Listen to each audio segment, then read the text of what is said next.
یہ امت سب سے بڑی بات، محمد صلی اللہ علیہ وسلم اور صحابہ نے بہت محنت کر کے یہ امت بنائی ہے، بہت محنت سے یہ امت بنی ہے، ان کے خون اور پسینے میں تیر کے یہ امت بنی ہے۔ ہم ایک امت ہیں، ہم قوم نہیں ہیں، ہم ایک امت ہیں۔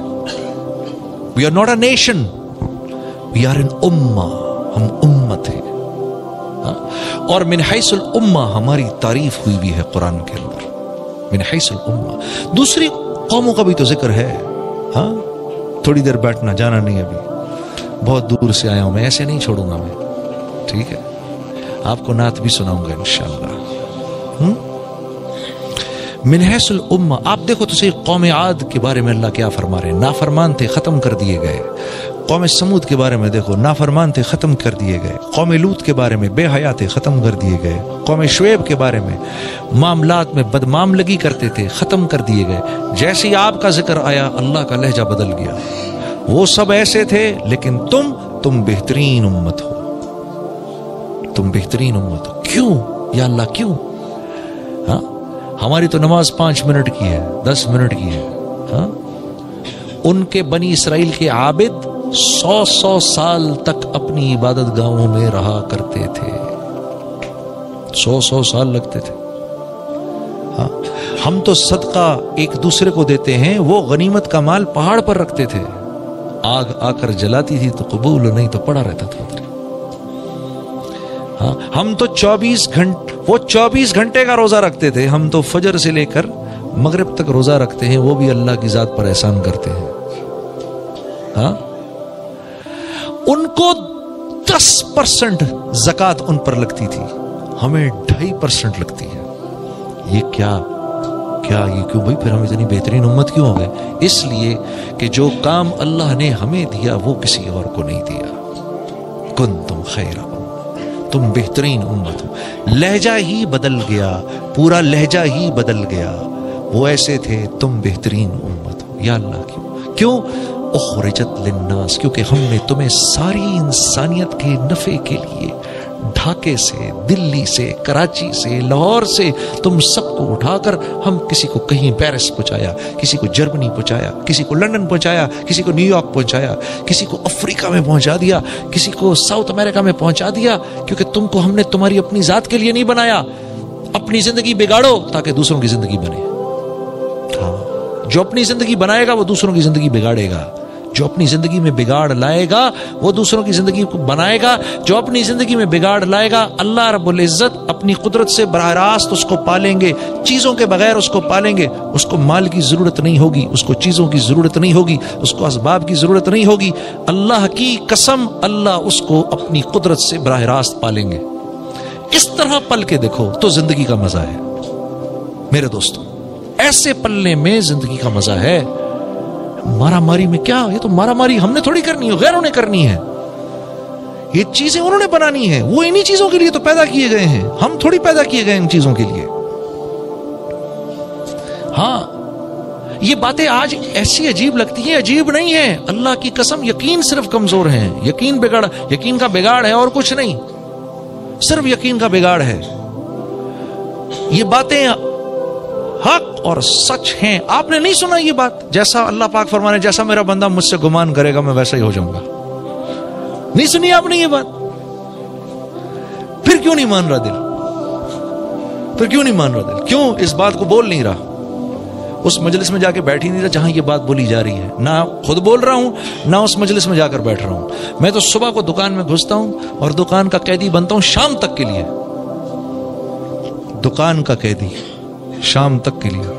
وہ بت پرست تو بت کے آگے سر جھکا رہا ہے، میں ان 3 دیواروں کے آگے سر جھکا رہا ہوں، پورا ٹائم میرا اس میں لگ جاتا ہے۔ پھر کیوں روتے ہو یار جب دعا قبول نہیں ہوتی؟ پھر کیوں روتے ہو؟ اللہ کی ذات کا استحضار اتنی دیر تک کیسے ہو سکتا ہے دکان کے اندر؟ مجھے یہ بات سمجھ میں نہیں آتی۔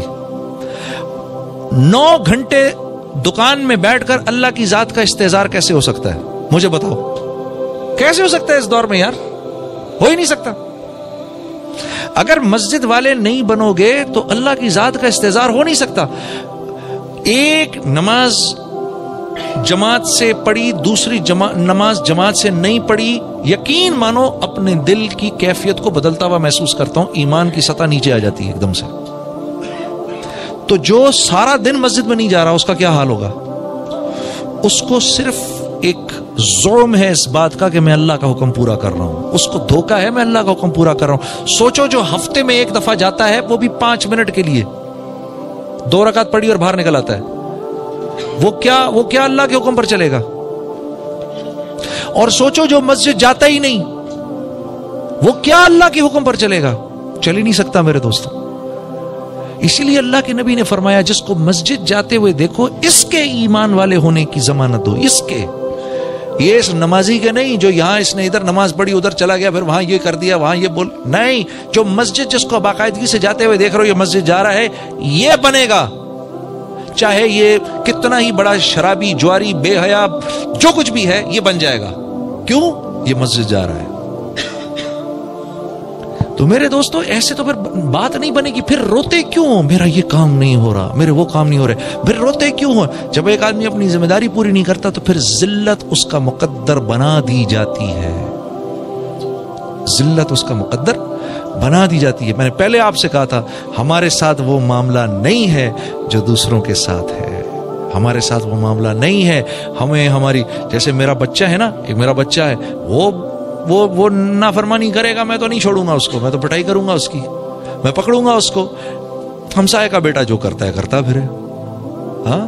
تو ہمارے ساتھ معاملہ اللہ کا وہ ہے، ہم ذرا دائیں بائیں ہوتی ہیں ایک چپت آتی ہے اوپر سے، اے خبردار ادھر نہیں جانا تم نے۔ پھر لوگ اگر کوئی یہ کہے کہ یار باپ بڑا سخت ہے، یار یہ تو بڑا سخت باپ ہے، یہ بات ٹھیک ہے؟ نہیں، اس کی سختی نے تو کل اس کے کام آنا ہے، اس کی سختی نے کل اس کے کام آنا ہے۔ یہی معاملہ اللہ کا اس امت کے ساتھ ہے۔ اللہ رب العزت نے ہمارے نبی صلی اللہ علیہ وسلم سے جاتے وقت اس بات یہ بات اللہ پاک نے ہمارے نبی کو ضمانت دی تھی کہ ہم آپ کے بعد آپ کی امت کو اکیلا نہیں چھوڑیں گے۔ ہمیں اللہ نے اکیلا نہیں چھوڑا۔ ہاں، اتنا کچھ جو ہم کرتے ہیں یقین کرو میرے دوستو، اتنی بے حیائی پر تو قوم لوط ختم کر دی گئی تھی، اتنی بدمعاملگی کے اوپر تو قوم شعیب ختم کر دی گئی تھی، اتنے تکبر پر تو قوم عاد ختم کر دی گئی تھی، ہاں، اتنی نافرمانی پہ تو قوم سمود ختم کر دی گئی تھی، ہاں، ختم کر دی گئی تھی یہ لوگ، اتنے تکبر پر تو آل فرعون مٹا دیے گئے تھے۔ ہمارے ساتھ وہ معاملہ نہیں ہے، ہاں، ہمارے ساتھ وہ معاملہ نہیں ہے، ہمارے ساتھ تو فضل ہی فضل کا معاملہ ہے، فضل ہی فضل کا معاملہ ہے۔ ہاں، یا عبادی الذین اسرفوا علی انفسہم لا تقنطوا من رحمت اللہ ان اللہ یغفر الذنوب جمیعا انہ هو الغفور الرحیم۔ اے میرے نافرمان، اے میرے وہ نافرمان جس نے اپنے گناہوں سے میرے سمندروں کو کڑوا کر دیا، جس نے اپنے گناہوں سے زمین اور آسمان کو میرے بھر دیا، تو جیسا بھی ہے میرا ہی بندہ ہے۔